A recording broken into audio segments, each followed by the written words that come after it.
Boa noite. Eu estou muito feliz porque me encontro nesta noite no melhor lugar do mundo.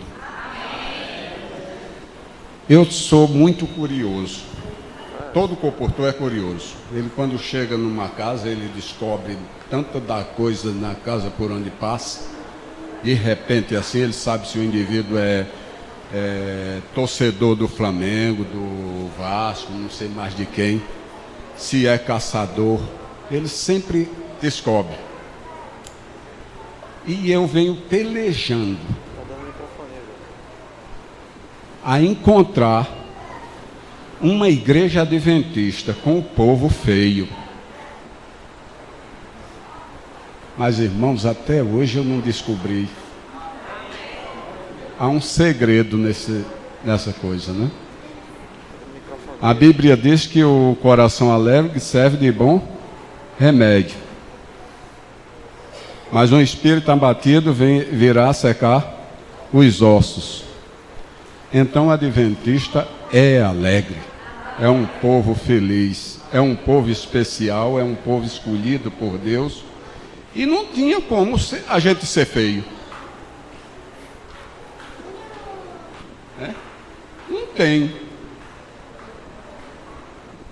Porque na igreja adventista, quem eu conheço que é o mais feio é Alonso. Mas mesmo assim, ele ainda continua sendo simpático e ainda tem pessoas que olham para ele e gostam dele, né? Diz, você é, para não dizer que é feio, diz, você é até bonitinho, né? Prezados irmãos, eu já passei aqui. Eu vinha contando para Laésio uma das coisas que me ocorreu aqui. Eu não esqueço do que eu passo dentro dos campos por onde eu passei, eu não esqueço do que passei por lá. E aqui em 1967, eu estive comportando aqui,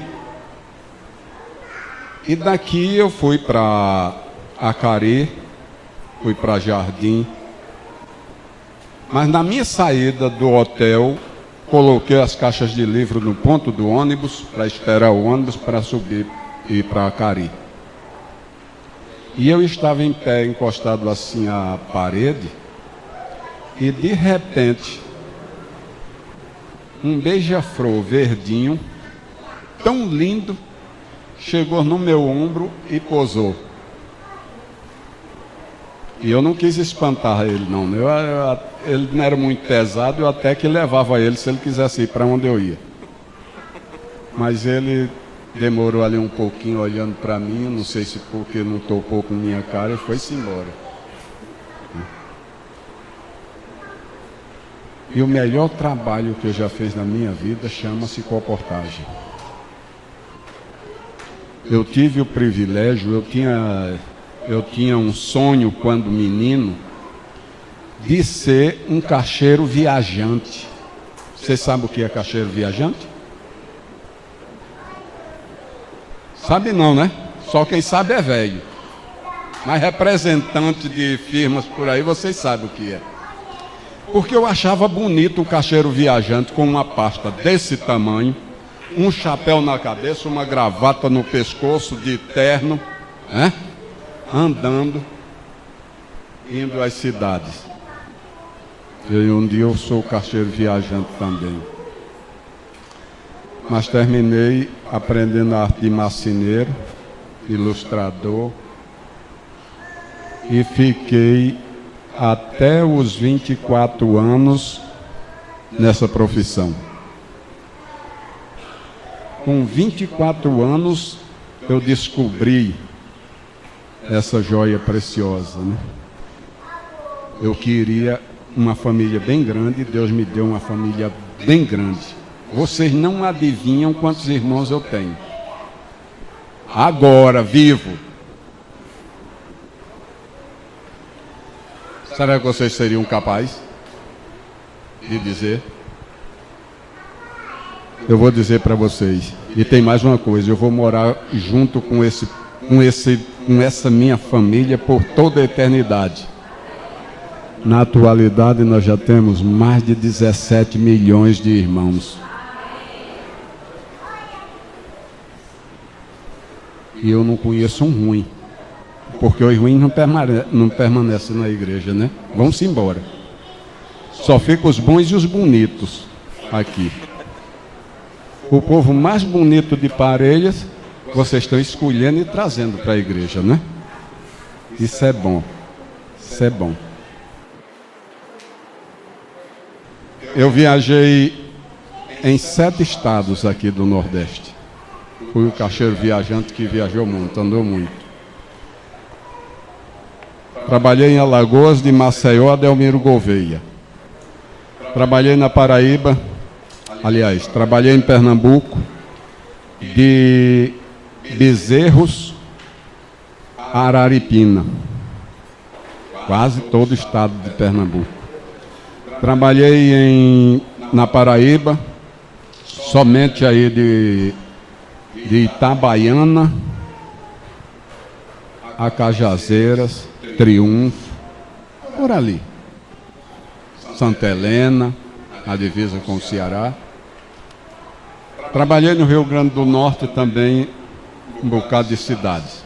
Daqui até Touros, eu conheço um bocado de cidades. Touros fica depois de Natal. Trabalhei no Ceará, de Crato até Guaramiranga, de Fortaleza para cima, 90 quilômetros. Trabalhei no Piauí, 2 anos no Piauí e um pedacinho do Maranhão. Ainda falta mais alguma coisa? Parece que não.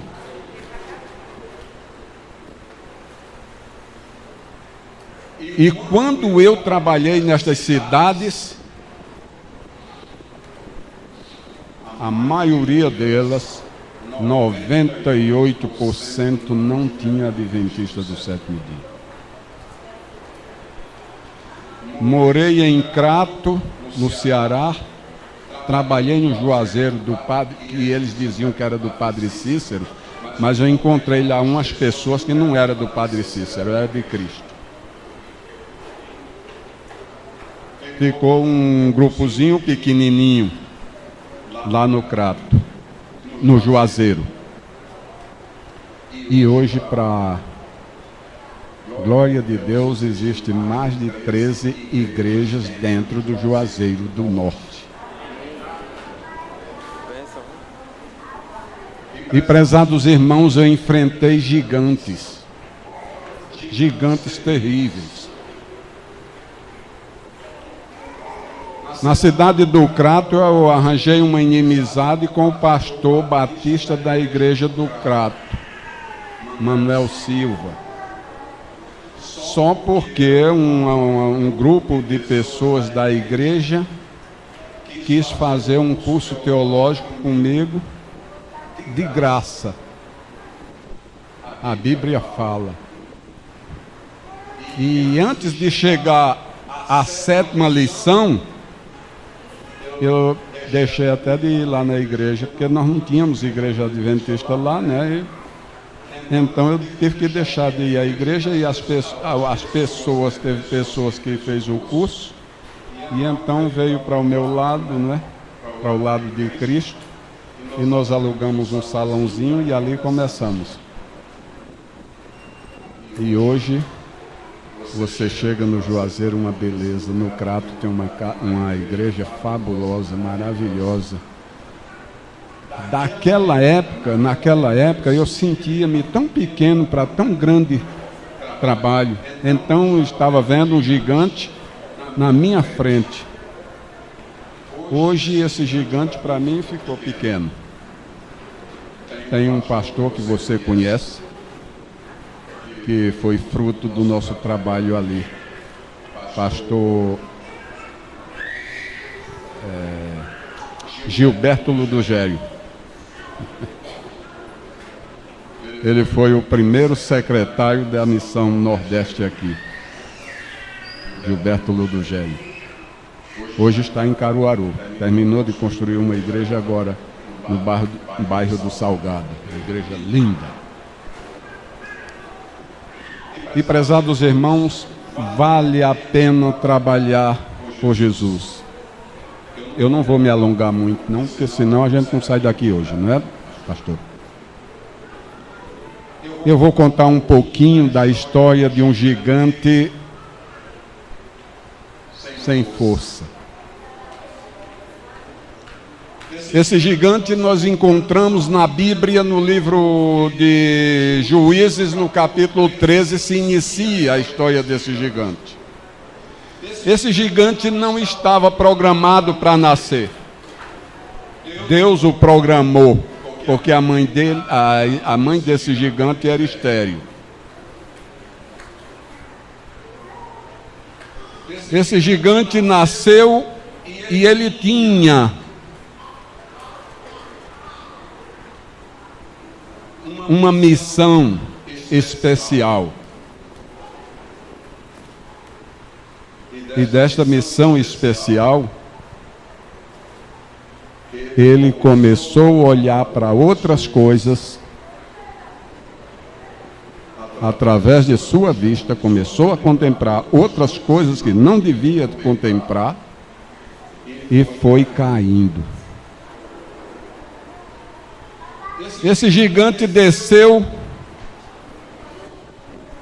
para uma cidade dos filisteus, Quitina, e lá esse gigante viu uma moça muito bonita aos olhos dele. E Deus tinha dado uma ordem para esse gigante que ele não devia casar com moças fora de Israel. E o gigante chegou para o pai e disse: pai, mãe, eu preciso me casar. Mas meu filho, você quer se casar? Você tem direito de casar. Não, mas eu não quero casar com as moças daqui de Israel, não. Eu encontrei uma moça especial que agradou aos meus olhos e eu vou atrás dela. Eu quero que você vá pedir ao pai dela essa moça para casar comigo. E descendo, o pai, então, depois que aconselhou, que não teve mais jeito, combinou e desceu com ele. E no caminho, ele sentiu necessidade de se desviar do pai, desviou-se do pai e topou-se, sabe com o quê? Com um leão. Não teve o menor medo do leão. Matou o leão. Com as suas mãos, rasgou o leão. Era um gigante. Era forte o homem. Casou-se com essa moça e fez uma festa fabulosa. Só jovens que estiveram com eles foram 30. 30 jovens estavam com ele. E ele fez um enigma para esses moços no dia do seu casamento. E os amigos, por não terem descoberto, não ter condições de descobrir o enigma, forçou a esposa dele a expor para ele o enigma. E a mulher chegou perto dele e chorou. E ele amava muito a ela e tal, e então descobriu. O gigante perdeu a aposta, teve que dar 30 mudas de roupa para aqueles moços e mais uma quantidade de prata e de ouro. Esse gigante voltou para casa e quando veio novamente para se juntar com a sua esposa, ao chegar lá, o seu sogro havia dado a sua filha em casamento a outra pessoa. E o sogro, então, quando ele chegou, o sogro, então, quis acalmá-lo, porque sabia que ele era forte, e disse: olha, eu tenho uma moça, uma filha, mais nova do que essa que você casou, mais bonita do que ela, e eu lhe dou ela em casamento, você fica com ela. Ele não se satisfez. Por ele não se satisfazer, saiu com muita raiva. No capítulo 15 de Juízes, você encontra ele extravasando a sua raiva. Raposa é bicho ligeiro, não é? Muito ligeiro, raposa. E ele pegou 300 raposas, amarrou uma a outra, de duas em duas, colocou um facho, e então soltou dentro dos roçados dos filisteus, que queimaram todo o plantio que eles tinham. E esse moço voltou para casa. Os filisteus, ao saberem que tinha sido ele que tinha acabado com toda a lavoura deles, foram atrás deles. 1000 homens foram atrás deles. Chegando lá em Judá, falaram para os homens de Judá que eles tinham que entregar esse gigante em suas mãos. E os homens de Judá se juntaram, 3.000 homens, para ir atrás dele lá no lugar onde ele estava escondido. E então, de acordo, eles entraram em acordo, e esse gigante veio junto com os homens de Judá e foi entregue aos filisteus. Ele saiu amarrado, eles zombando dele, e ele então se zangou novamente. Quando ele se zangou, encontrou uma queixada de jumento que ele não podia pegar, mas era teimoso, não aceitava conselho, pegou aquela queixada de jumento e com a queixada de jumento matou 1000 filisteus.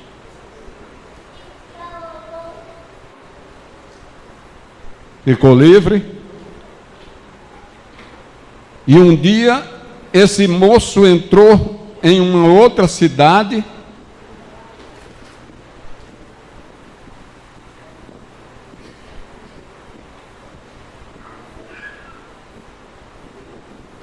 e chegou nesta outra cidade e foi em procura de uma prostituta. Vejam como estavam descendo os gigantes. Cada dia era de mal a pior.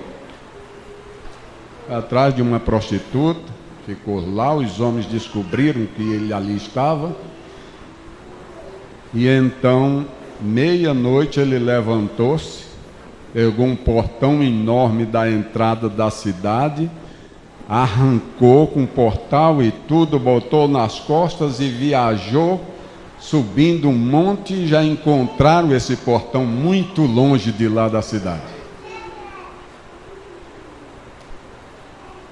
E ele agora, escondido naquelas imediações, topou-se com outra mulher que lhe alegrou o coração.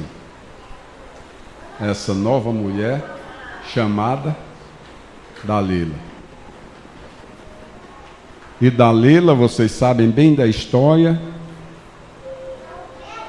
vendeu Sansão aos filisteus e entregou de bandeja.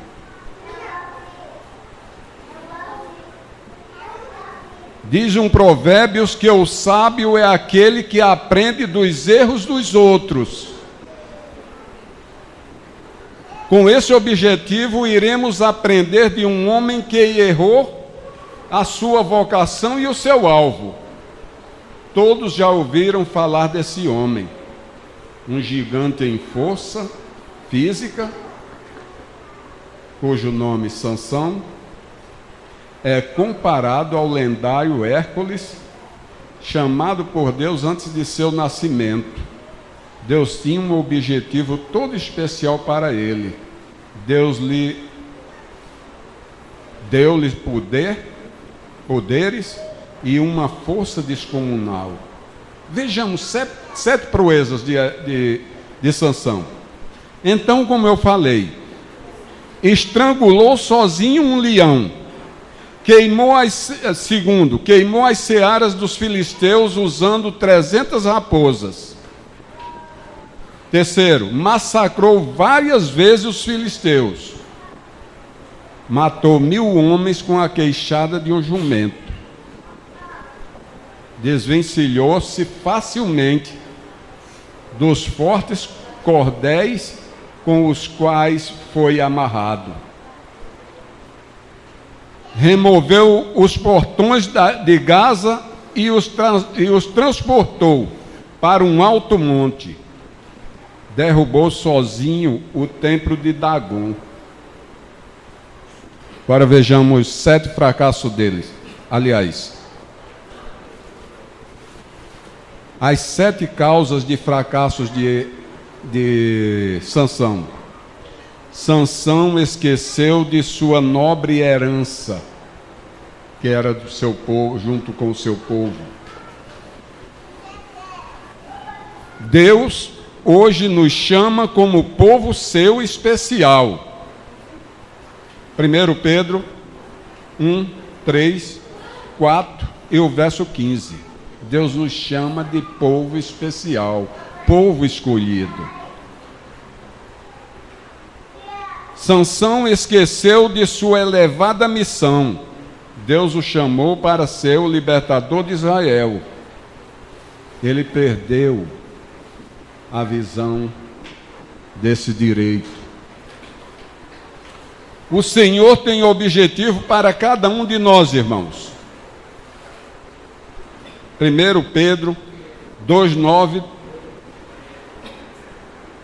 Deus nos dá uma missão de anunciar as virtudes do Evangelho.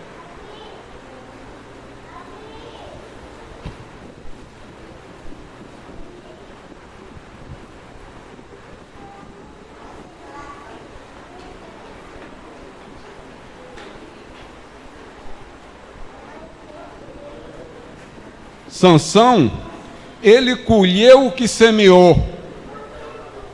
O que ele plantou, ele colheu.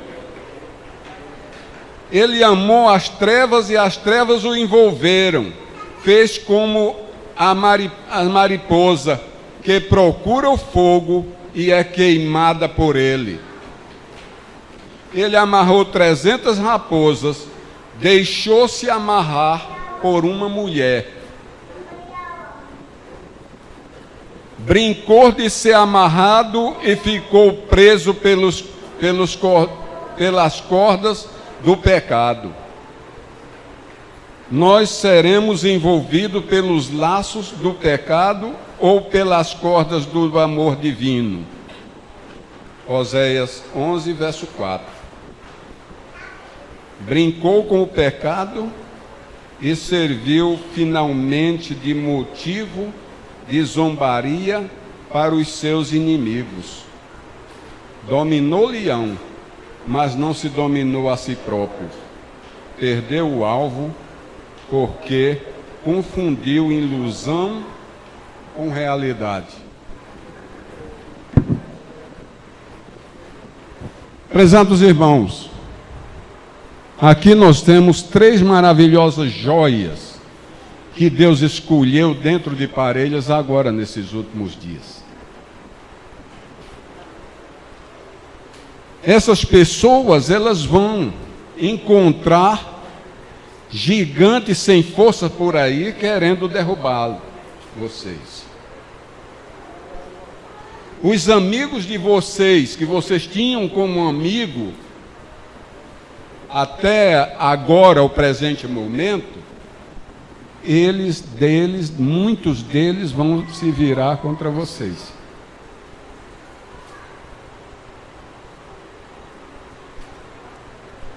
esses primeiros 2 anos são anos de sacrifício. Mas se vocês forem fiéis, vocês não vão ter somente 2 anos, vão ter uma bonança maravilhosa de Jesus. Quando vocês começarem a andar verdadeiramente com Jesus, vocês vão ver que amigo fabuloso é Jesus. Amém. Eu digo porque eu passei por esse processo. Quer que eu fale mais? O pastor parece que quer que eu fale mais. Eu estava terminando, ele vai me dar água.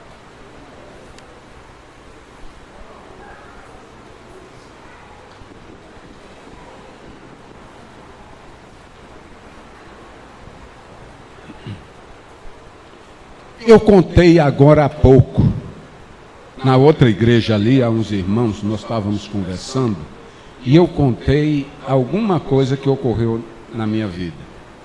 Eu com 1 ano e pouco aliás, não estava nem com 1 ano, era 1 ano e pouco já. O inimigo correu muito atrás de mim. Eu morei em um local onde a perseguição era ferrenha. Minha primeira cidade que eu comportei foi Campina Grande. Naquela época era difícil para ser cristão. O povo, quando descobria que a gente era cristão, às vezes saía budejando atrás. Uma vez eu fui passando por uma casa e umas moças começaram a berrar dentro da casa. E eu olhei assim para elas e disse: Campina Grande está muito civilizado. Já não estão criando cabra em currais, e sim em casas.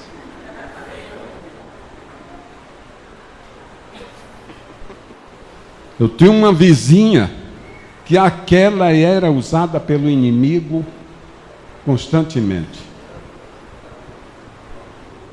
Ela tinha umas filhas até vistosas, né? Eu novinho, 24 anos, e ela começava, eu vou dizer aquelas palavrazinhas de antigamente, começava a convidar as filhas para o pobrezinho do crente novo. E o crente novo não queria. E aquilo foi causando raiva naquele pessoal. E um dia, aliás, elas soltavam piléria, berravam, faziam tudo para o meu lado. Eu nunca levei em conta. Nós tínhamos um quintal que era feito com arame, alguns pés de avelóis. Eu estou falando em avelóis, aqui talvez tem gente que não sabe nem o que é isso mais, né? E então a mulher entrou no meu quintal, eu estava sentado, comendo uns biscoitozinhos com mel, e ela entrou no meu quintal com um cabo de vassoura para dar uma surra. Crentezinho novo, né? Vai pro cacete. E eu fui e disse para ela: Dona Maria, a senhora dentro do meu quintal, a senhora perde os direitos que a senhora tem. Agora lá fora a senhora pode me pegar, mas aqui dentro, por favor, faça nada não comigo. E então saí. Ela saiu, voltou, não me bateu. Chegou em casa, pegou 2 crianças, uma de braço e outra pequenininha. Sabe para onde foi? Para a delegacia da parte do crente.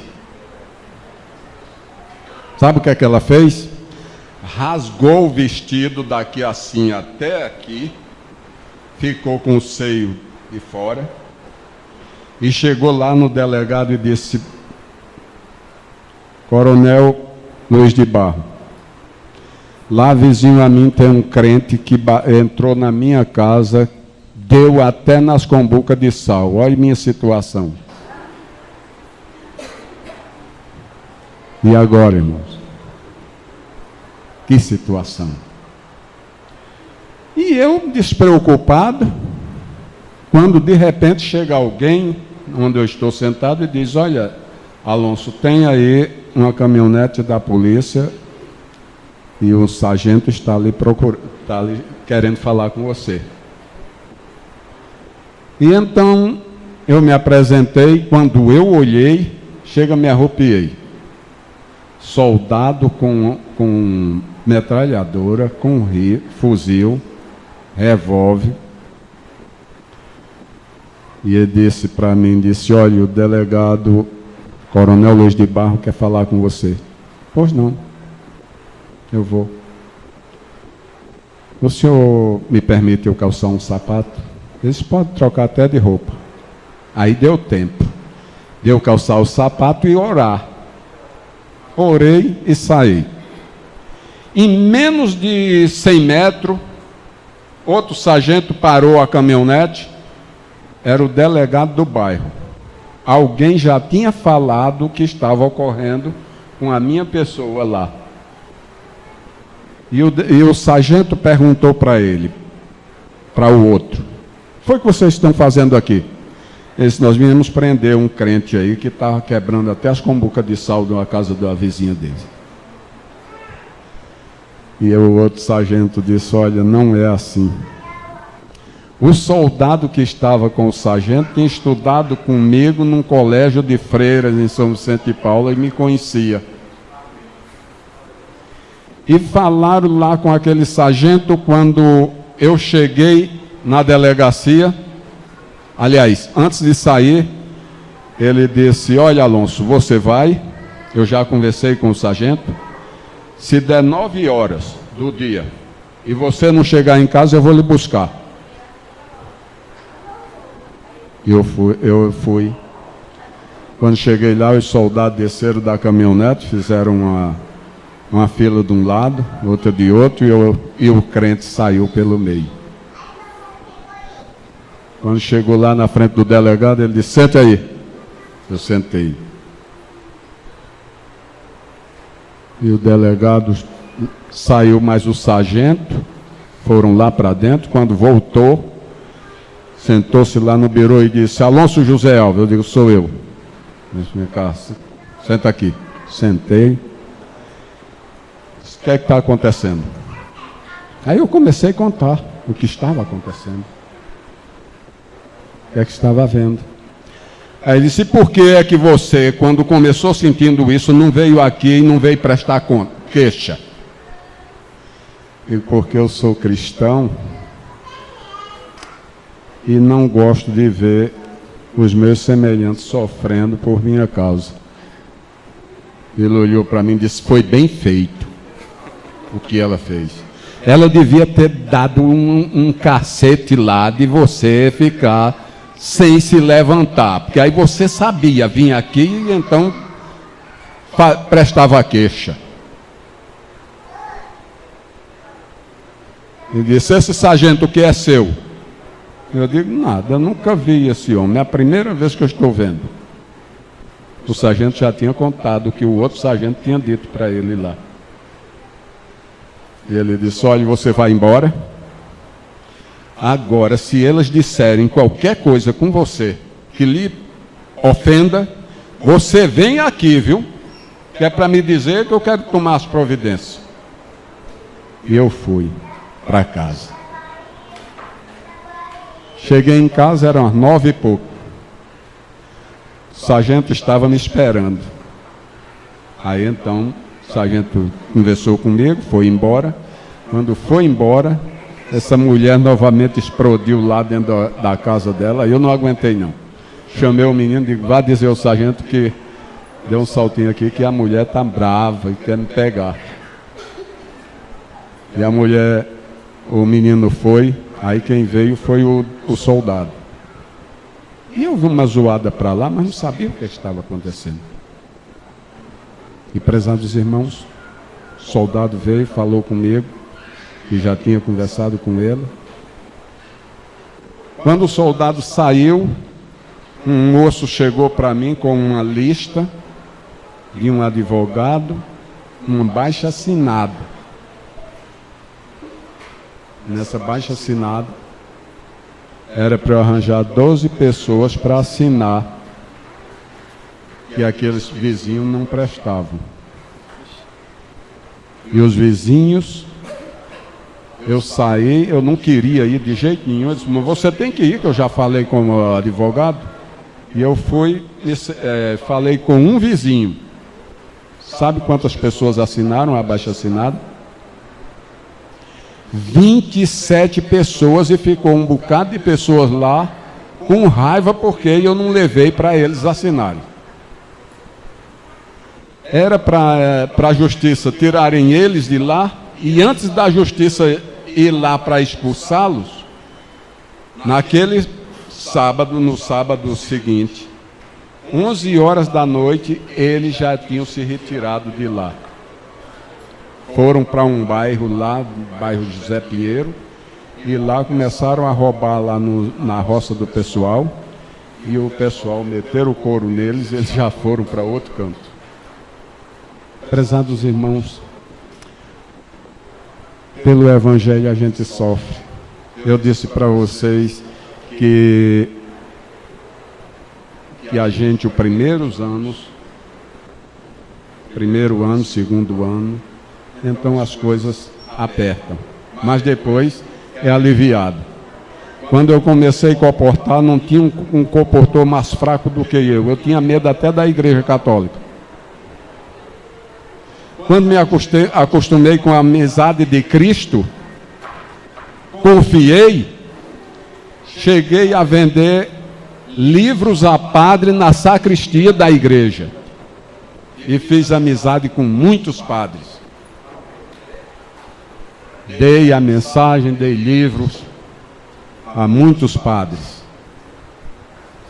E prezados irmãos, este Jesus que me encorajou e que me coloca numa posição dessa para dar mensagem para os meus irmãos, para incentivá-los, encorajá-los a prosseguir. Vai fazer 50 anos e ele nunca me decepcionou. E você não é mais fraco do que eu, não. Você é forte. E mais forte do que você é aquele que está com você. E você está sendo convidado para não se afastar desse Jesus nem um centímetro na sua vida. Quanto mais junto você andar com Ele, mais melhor será para você. Então vamos ver essa festa desse batismo agora e depois então a gente termina. A gente faz oração. Eu estava de costas, mas ainda pesquei um pouquinho e vi as pessoas levantarem suas mãos, tomando a decisão. Essa é a maior decisão que uma criatura humana pode tomar. Eu queria contar uma história para vocês. Vocês viram que eu gosto de contar história? Eu posso contar uma história para vocês? Eu vou contar essa história, mas eu vou convidar as pessoas que levantaram a mão para vir aqui para a gente orar por elas. Eu quero orar por vocês. E por isso que eu vou contar a história. Irmãos, uma família no Recife assistiu uma série de conferências da Igreja Adventista. Quando terminou aquelas conferências, então foi feito um apelo. E muitas pessoas se levantaram e tomaram a decisão de estarem ao lado de Jesus. Entre essas pessoas, uma família se levantou, com exceção de uma moça, uma jovem.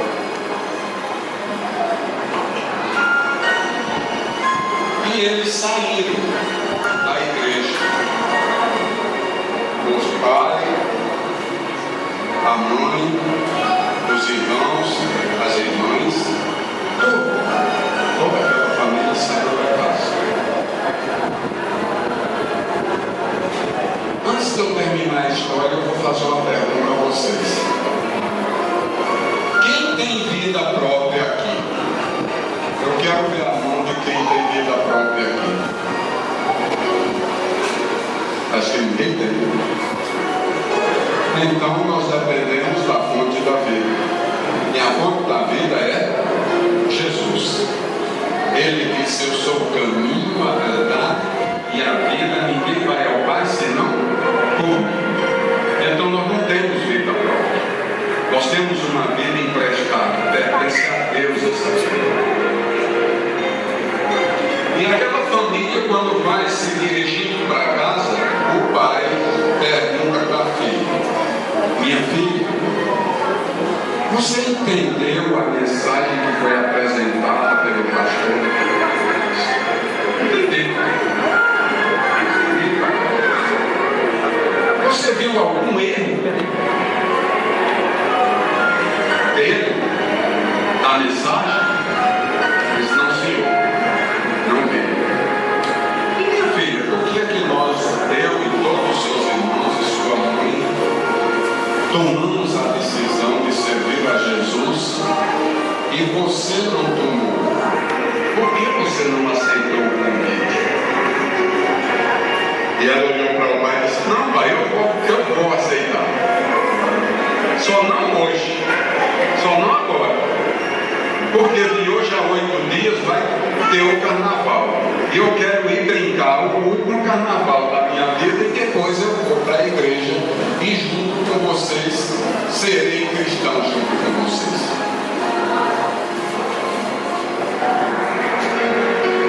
E o pai deu alguns conselhos àquela jovem. E ela: não se preocupe, não fique nervoso não. Vai ter tempo. Irmãos, aquela jovem já estava com uma fantasia preparada para brincar aquele carnaval no Recife. E no primeiro dia de carnaval, aquela jovem, junto com outras, pegaram um carro, sentaram no paralama do carro na frente, para desfilar nas ruas do Recife no carnaval.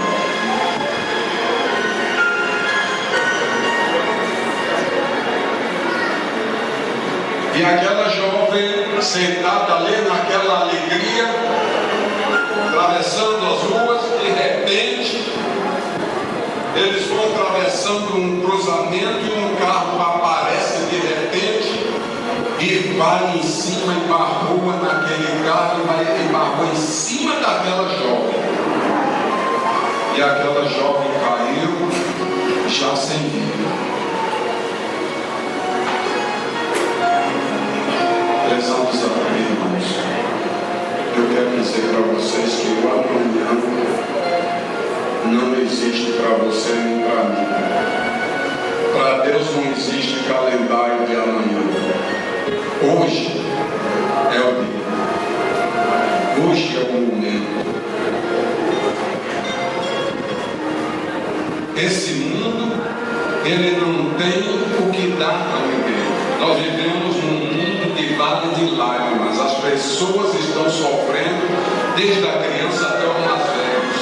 Vocês estão vendo aí a reportagem nas televisão, só falta você ver pingar sangue na sua sala. Ninguém tem segurança em sua vida. E Jesus nessa noite está fazendo um convite para você. Esse convite é feito para você, não é para outra pessoa. Jesus está se dirigindo para você. E Ele está dizendo: vinde a mim todos os que estás cansados e sobrecarregados, e eu vos aliviarei. Tomai sobre vós o meu jugo e aprendei de mim, que sou manso e humilde de coração, e acharei descanso para as vossas almas. Porque o meu jugo é suave e o meu fardo é leve. Mateus capítulo 11, 28, 29 e 30. E eu aqui na qualidade de vosso servo quero fazer uma pergunta para você. Você que não é batizado, você aceita esse convite de Jesus nesta hora para um dia fazer parte dessa família? Eu queria que você levantasse. Você que ainda não é batizado, eu queria que você levantasse e desse um passo até aqui para que eu faça uma oração para você nesta noite. Não deixe para amanhã. O dia é hoje. Meus parabéns. Meus parabéns pela coragem.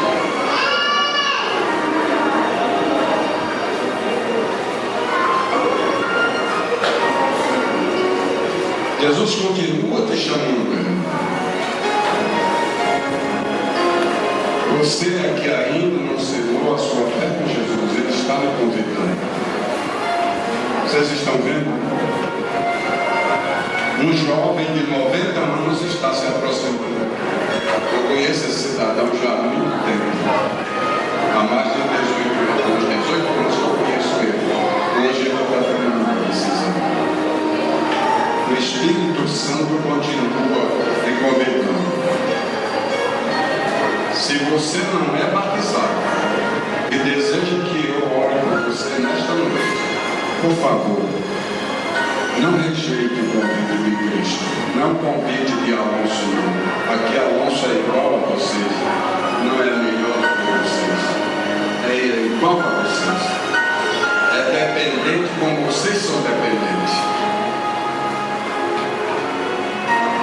Prezados irmãos, prezado irmão que ainda não foi batizado, não faça como aquela jovem que deixou para se batizar depois do carnaval. Você já pensou qual vai ser a situação daquela jovem? Eu não vou dizer nada. Eu não sou juiz. Jesus é quem conhece, não sou eu. Mas eu quero que vocês ponham em mente isto, que nós não temos a vida em nossas mãos. Nossa vida está colocada nos braços de Jesus. Porque nós estando no braço de Jesus, nós estamos seguros. Ele nunca decepcionou de seus filhinhos, posto que dos menores. Nunca. E ele nunca vai decepcionar você e a ninguém. Então que Deus seja louvado, que os anjos do Senhor que aqui estão, a partir de hoje, não deixe de estar no encalço de vocês, ajudando a vocês, para que vocês sejam vitoriosos. Eu vou fazer o seguinte, as pessoas que eu gosto de orar de joelho, mas aqui se não puder, que não quiser, pode ficar em pé. A oração de Deus ouve da mesma maneira. Nós vamos, os que puderem se colocar de joelho, vai se colocar. Nós vamos nos colocar de joelho.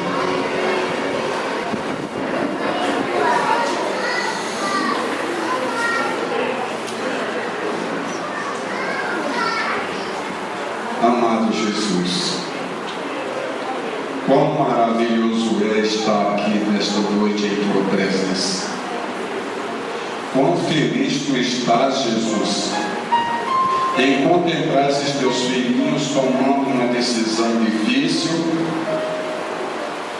mas eles estão confiantes em ti, porque tu vais cuidar de cada uma destas pessoas, tu vais cuidar de cada um desses teus filhinhos, e logo, logo, estas pessoas que aqui estão, vão estarem batizadas e fazendo a tua vontade na cidade de Paredes, levando este evangelho da salvação a outras pessoas, e que eles, junto conosco, estejam preparados por ocasião da volta de Jesus e possam todos nós desejando levantar os nossos braços ao céu e dizer: eis que este é o nosso Deus a quem aguardávamos, na sua salvação nos alegraremos. Pai amado, toda essa tua igreja aqui de Paredes e no mundo seja revestido do poder do Espírito Santo, porque tu estás voltando e nós precisamos estar preparados para receber o convite de ti, dizendo: vinde bendito de meu Pai, possuí tua herança, o reino que vos está preparado desde a fundação do mundo. Nós te agradecemos imensamente por isso, Senhor, e te rogamos que nos leve para os nossos lares em paz, na companhia e proteção dos teus anjos. Nós te rogamos uma bênção especial pelo pastor desse distrito, que o teu Espírito Santo o envolva de tal maneira que ele dê conta do recado, ajudando a cada uma dessas pessoas a se prepararem para o encontro com Jesus. Nós te agradecemos por tudo e eu sou muito grato a ti, Senhor, por este privilégio que tu estás me dando de ver essas almas sedentas chegando aos teus pés. Obrigado, Jesus. Eu te agradeço por tudo maravilhoso ao Pai, agradeço ao Pai por tudo que tens feito em nossa vida, e o que estamos te pedindo nesta hora é no maravilhoso nome de Jesus, que vive hoje e para sempre. Amém.